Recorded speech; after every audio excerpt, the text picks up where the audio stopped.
RPSC first grade 2022 का question paper का group C के मैथ्स के क्वेश्चन और रीजनिंग के क्वेश्चन देख रहे हैं। यहाँ से जीके के पेपर से क्वेश्चन कहता है, 2 पुरुष 5 महिलाएं मिलकर किसी कार्य को 4 दिन में पूरा करते हैं, जबकि 4 पुरुष 4 महिलाएं उसी कार्य को करने में यहाँ से 3 दिन लेती है, तो एक महिला अकेले उस कार्य को पूरा करने में कितना दिन लेगी। 2 पुरुष और 5 महिलाएं थी, 4 दिन में कार्य कर रहे थे, और 4 पुरुष 4 महिलाएं 3 दिन में कार्य करते हैं। रेस्पेक्टिवली मल्टीप्लाई कर दिया उसको काम दिनों से। सॉल्व करते हैं तो 3m प्लस 4w 5w equals to 3m प्लस 3w आ गया। सॉल्व करेंगे m और w का अगर हम रेशियो देखते हैं तो यहाँ से आएगा हमारे पास 2:1। तो कुल कार्य हमारे पास है कितना, कुल कार्य यहाँ से रिस्पेक्टिवली किसी भी एक वैल्यू के ले लेते हैं। कुल कार्य होगा व्यक्ति गुणा किया टाइम लिया गया समय। तो इसको सॉल्व करते हैं तो यहाँ से अगर वैल्यू रखें 2:1 में हमने लेनी है वैल्यू, तो यहाँ पर हमारे पास वैल्यू कितनी आ गई, 36 आ गई, क्योंकि 2:1 में लेंगे। 4+5 × 4 विच इज इक्वल टू 36। तो महिला द्वारा अकेले अगर काम किया जाए तो महिला का अनुपात ही यहाँ से हमने मैन और वीमेन का 2:1 लिया है, तो 36/1 यानी एक महिला करने में पूरा 36 दिन लेगी उस काम को।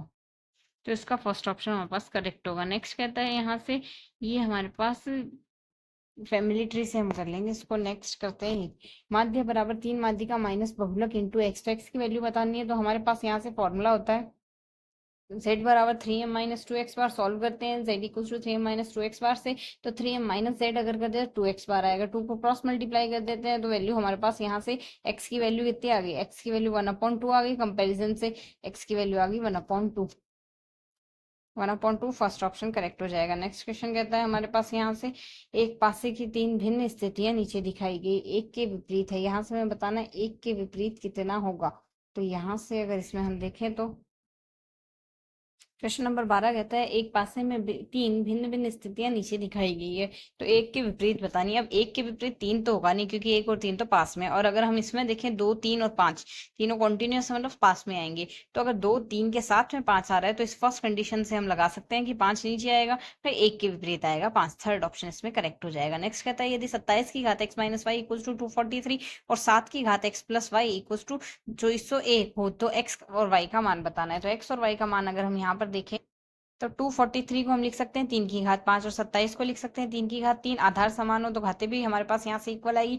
3x - 3y इक्वल टू 5 आएगा। रेस्पेक्टिवली 7 की घात x + y बराबर 2401 विच इज इक्वल टू हमारे पास x + y इक्वल टू 4 आ जाएगा। तो x - y इक्वल टू 5/3 आएगा। x - y इक्वल टू 5/3 और x + y इक्वल टू 4 आएगा। तो x इक्वल टू 17/6 और y इक्वल टू 7/6 आ जाएगा। 17/6 7/6। थर्ड ऑप्शन इसमें हमारे पास करेक्ट हो जाएगा। नेक्स्ट कहता है, यदि किसी गोले का अर्ध व्यास को 3 मीटर बढ़ा दिया जाए तो उसका पृष्ठीय क्षेत्रफल 1056 मीटर बढ़ जाएगा, वर्ग मीटर बढ़ जाएगा। तो गोले की आंतरिक त्रिज्या होगी, अगर हम अर्ध व्यास यानी त्रिज्या को 3 मीटर बढ़ाने पर पृष्ठीय क्षेत्रफल इतना बढ़ रहा है, अगर पहले त्रिज्या r थी, अब r+3 होने से हमारे पास क्षेत्रफल 4πr² यानी 4πr+3 का होल स्क्वायर इक्वल टू 1056 बढ़ रहा है।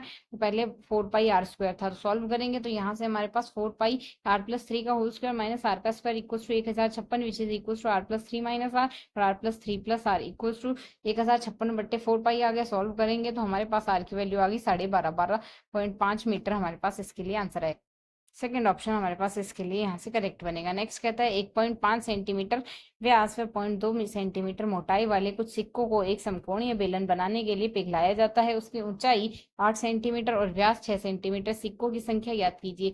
सिक्कों की संख्या हमें बतानी है, तो हमें कहा गया 1.5 सेंटीमीटर व्यास और 0.2 सेंटीमीटर मोटाई के सिक्कों को समकोणीय बेलन बनाने में पिघलाया जा रहा है। तो आयतन हमारे पास इसके इसमें बराबर बनेगा।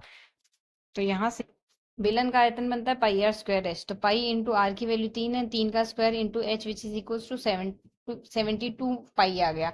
अब 3/4 सेंटीमीटर त्रिज्या और 0.2 ऊंचाई है, तो आयतन हमारे पास क्या बनेगा, पाई गुणा 3/4 का स्क्वायर इंटू 0.2। सिक्कों की संख्या यहाँ से कितनी आ जाएगी, आयतन बराबर यहाँ से पहले आयतन बट्टे बाद में आयतन।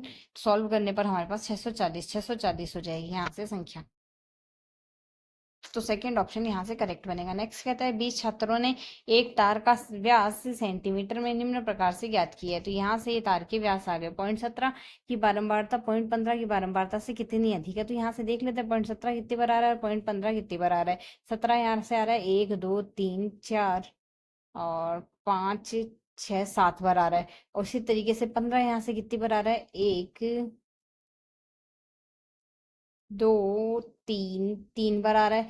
तो यहाँ से 7 - 3 = 4। फर्स्ट ऑप्शन इसमें करेक्ट हो गया। नेक्स्ट कहता है यहाँ से इसके लिए एक समवृत्तीय शंकु की ऊंचाई 30 सेंटीमीटर। इस शंकु के आधार का समानांतर एक समतल द्वारा उच्चतम सिरे को एक छोटा शंकु काट दिया जाता है। यदि छोटे शंकु का आयतन दिए गए शंकु के आयतन का 1/27 हो तो आधार से कितनी ऊंचाई का शंकु काटा गया है, हमें यह देखना है। तो अगर इसके लिए हम यहाँ पर देखें तो छोटे शंकु की ऊंचाई स्मॉल है एच मानते हैं, बड़े शंकु की ऊंचाई कैपिटल एच मानते हैं। आयतन आएगा 1/3 पाई आर कैपिटल एच, यहाँ pi R square capital H. Solve करेंगे 10 पाई आर स्क्वायर आ गया। छोटे शंकु का आयतन भी अगर हम देखें, छोटे शंकु का आयतन यहाँ से टोटल 27 बने, तो यहाँ पे संख्या का हम भाग दे देंगे 10 पाई आर स्क्वायर एच/27 1/3 pi R square H. H की वैल्यू आ गई 10/9 आर/आर का स्क्वायर। तो आर/आर का हम यहाँ से स्क्वायर करेंगे तो ओवरऑल वैल्यू एच की हमारे पास कितनी आ गई, एच की वैल्यू आ जाएगी यहाँ से हमारे पास सॉल्व करने पर 10 सेंटीमीटर। 10 सेंटीमीटर, तो यहाँ से आधार से कटे शंकु की ऊंचाई आ गई 30 - 10 which is equal to 20 centimetre. हमारे पास यहाँ से इसका आंसर थर्ड ऑप्शन इसके लिए करेक्ट हो जाएगा। नेक्स्ट क्वेश्चन कहता है यहाँ से हमें बड़ी संख्या बतानी है। तो अगर हम कंपेयर करें यहाँ से, इसमें अगर कंपेयर करेंगे हमारा फोर्थ ऑप्शन करेक्ट आएगा।